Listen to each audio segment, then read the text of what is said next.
Alright guys, welcome back to another episode of the Medium Cool Show. Today, we travel back to the year 1961 and take a flight all the way to the outskirts of Rome, where this film takes place. Because today, we'll be talking about the film Accattone from 1961, written and directed by the one and only Pier Paolo Pasolini.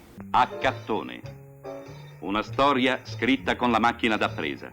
Scritto e diretto da Pier Paolo Pasolini. This film is a film that I've been trying to watch for a while because we have the poster here. I always felt like every time I looked at it, I was like, oh, I've never even seen that movie. I've never even seen it, and I just had it like up like a poser. Yeah. But now I can finally say that pretty much all the posters in our studio is like I've seen all of them. You know what I mean? And so I don't feel like a poser anymore because I feel like if I was asked, oh, have you seen that movie or something? Oh no, I felt embarrassed, you know? Yeah. So I felt like kind of a phony. But you know, this film is so hard to find, dude. Yeah. Like it is. it's so hard to find. Like you have to buy the Pier Pasolini 101 Criterion set for like $200, you know, and I'm like, oh, I don't want to do that. And even before that, it wasn't even available. And you know, I was at Amoeba Records in Hollywood with Peyton Wallace, him, and I finally found it. I was like, $15 for the DVD. It was a good get. Dude, it was a great find. Yeah, it was a great get. Yeah. I haven't really delved into Pasolini that much. No, yeah. And he's someone that I always wanted to really dive into because we love Italian 60s cinema. And he is one of like the forefathers of Italian like art house. Yeah, art house. What's it called? Like postmodern Italian pictures. Italian neorealism. Neorealism. He really came in that wave of Italian neorealism. I think he's kind of considered in the second wave. First wave Italian neorealism is right after World War II. Yeah. Right after, like 40s, early 50s, you know. We have directors like Vittorio De Sica, who, you know, directed Bicycle Thieves. You got like Roberto Rossellini coming in there, like 1949, like Rome Open City. Yeah, like those movies, Stromboli. Later on, in the late 50s, you know, you have like Fellini. Yeah. And you got like Michelangelo Antonioni.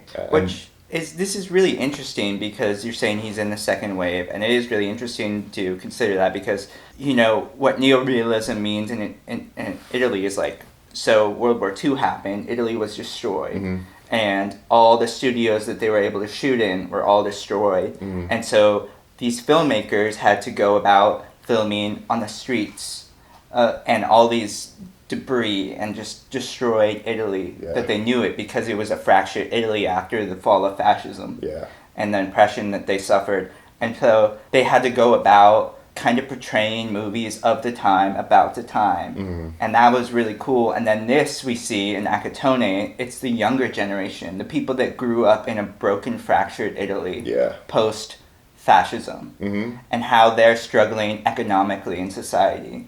And that is where this movie starts off, and that's what this whole movie is basically about. And it's really good. It's a really good movie. Yeah, for sure. I just want to make a comment on the second wave. Italian neorealism, I think it's considered second wave because it takes all the elements of its Italian neorealist film, you know, like kind of like the class like struggle, like the impoverished shooting on the streets, kind of depicting the life in the life. But I think it takes it with people like Fellini, Antonioni, and Pier Pasolini. In the early 60s, they took that and they kind of elevated it to a different type of thing. Fellini's was kind of more fantastical. Surrealism? Like very surreal.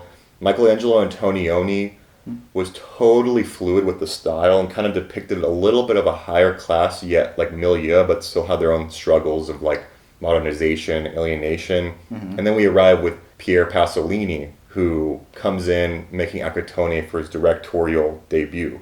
A little bit older than the starting off, but still comes in pretty rough. And what I'm saying with his style, he took it to like, he heightened it because of really like the violence in this. He kind of like made it like a kind of a grungier Italian neorealist film. You have like a beating of women, like fucking prostitutes. It's like kind of like a grungier vibe compared to those other Italian neorealist films. They're just as sad, but this one has like a little bit more of a bite to it. Yeah, he's more like for the people in a way. Like he's like a self-proclaimed communist, and a lot of his writing and mindset centers around the lower class and social justice for the poor. And I think that's really interesting because like you said, like you do have Fellini who talks a lot about his childhood and a lot about like like I Vittorio, it's just a bunch of drifters, right, and stuff, and like the coast city. But he's very much like more so than anyone else in the second wave, talking about from the streets, Rome.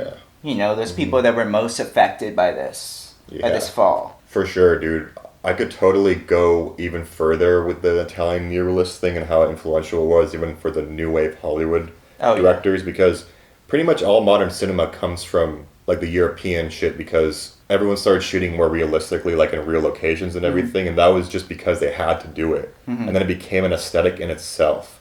And now everyone's trying to do like the realism, like everything became that type of style. It was actually more realistic. Dude, Mean Streets. Yeah. This reminded me so much of Mean Streets, Scorsese definitely saw this movie and was influenced by it. For sure. But in this film, we follow a pimp named Accattone, which means I think like scrounger or something like that, played by Franco Citti, or Citti, right? And Franco Citti was a childhood friend of Pier Paolo Pasolini.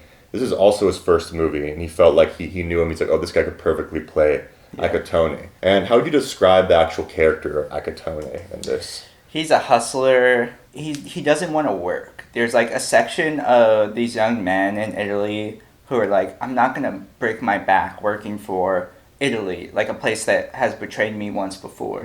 I'm going to make my ends meet by like on my own terms, right? So that's why he's like a pimp, and he's like definitely like a boisterous character, but he's so street smart too. Like when he runs into like people from Rome or something, like he just has this way about him where he's like, you don't know the streets like I know the streets. And he's a hustler, and the way that he makes money, his bread and butter, is through this one hooker who stays at this house with his family. They're obviously really poor, and that's how he makes his money.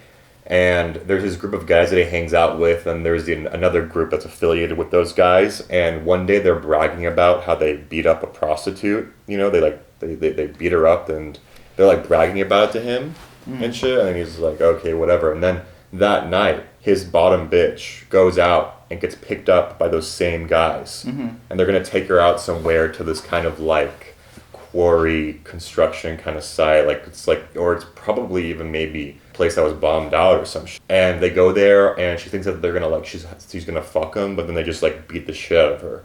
Yeah, but she also used to work for someone else. Oh yeah, is the thing, and she turned their boss in prison. Oh, and so that's why they beat her up, is because they were like getting a little bit of revenge. Yeah, and then she gets hurt. And Accattone and all of the usual suspects get pulled in and questioned by the police. Yeah. And she turns in the wrong people. Yeah, for sure. And like the thing is, for 1961, like the beating is pretty brutal. Yeah, it definitely pushes the boundaries, and the part after they beat her up, and like she's holding onto the car like bumper, and then they like drag her. Yeah. And she lets go, and I was like, holy shit, that's pretty next level for a 1961 movie. This movie, you can tell that there was no like stunt coordinator on this shoot, because there were a lot of like rough and tumble fights in this movie that I'm like, this is realistic. And like considering action movies we watched recently, like from the 90s or something, it doesn't do that shit where it's like action movie, someone throws a punch, cut. Oh, reaction to the punch, like how they like just cut action scenes to make it seem more explosive and exciting than it actually is. This is like hang on the shot, they're tumbling in the dirt, they're beating her up or something. Like, I don't know, I was just like really impressed by that, even though it probably wasn't that safe. No, it wasn't, and it was almost like, usually with fights, realistic fights, like maybe one or two person like throws a punch or something, and you kind of grab each other and you wrestle each other on the ground.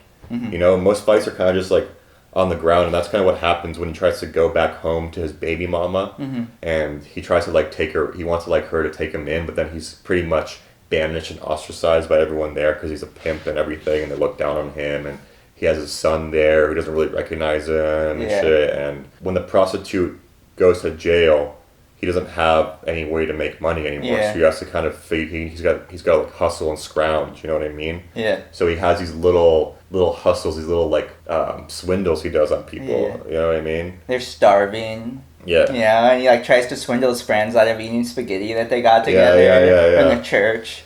Eventually, he finds this woman that he's really interested in, and she's very naive and young, and she's from Rome, and she's full of like hope, you know. And I think he becomes like really inspired by that. And it kind of, at first he's like, you know, I'm going to turn her into, you know, I'm going to invest in her. She's going to make me money. I'll take care of her and be her pimp. And she'll make me money because she's gorgeous, young woman. And she just can't do it, you know? And she can't handle the lifestyle. She can't. And he's like, well, maybe I need to change. You know, props to him. He's like, I need to change. I need to do something better, right? And so he tries to go on a straight and narrow path for a little bit. He can only do it so long until society pulls him back in. Because when he does try to work, he's getting paid so little for like really extreme labor. And only getting paid 1,000 lira a day, you know, for like working the whole day, like lifting these really heavy like metals and shit. And he's like, dude, like this is like basically is slavery in a way, and he kind of has a commentary on it where he says in the beginning of the movie, he's like, dude, like nowadays we're turning into America with the slaves, because there's like they're just using us for their own like capital gain, you know. It's a commentary on you know, capital. He says like America outlawed slavery, but in Italy slaves walk around citizens or something like that. So when he tries to go back, he needs to like go back to the underworld, you know. And by the end of it, whatever thing he tries to do that's good, in those ways he sees a way to get ahead. Such as near the ending when they have that job where they have to carry around all that like those plants and shit, and they start stealing stuff off the trucks and hiding it, and then eventually they get caught, and then by the end he's chased, and then he gets into an accident and dies. This is an underrated movie.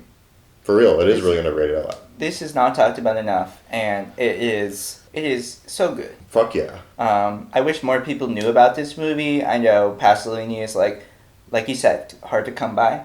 For sure. A little bit. He's so influential on so many levels, not just in Italy, but like in cinema in general. Really helped pave the way for a lot of what we see nowadays. And pushing the boundaries of what you can show in a film. Dude, he really pushed the boundaries. I don't know anyone else who's pushed farther than he has, honestly. Like, I think Solo is probably the most boundary pushing you can really go. And there's not really anyone who's really gone to that level, to be honest. You know? He was a real artist. He really put himself out there, and he wasn't afraid to speak out even if it meant his life. Which means that he was a real one. You know, he lived by the sword and died by the sword. And that's why you guys should check out Accattone. If you can find it. It's really hard to find, but we're just saying the praises for this film. It's a kind of a lost gem film. I mean, I'm pretty sure like cinephiles know about it. You probably heard about it if you like look at his filmography, but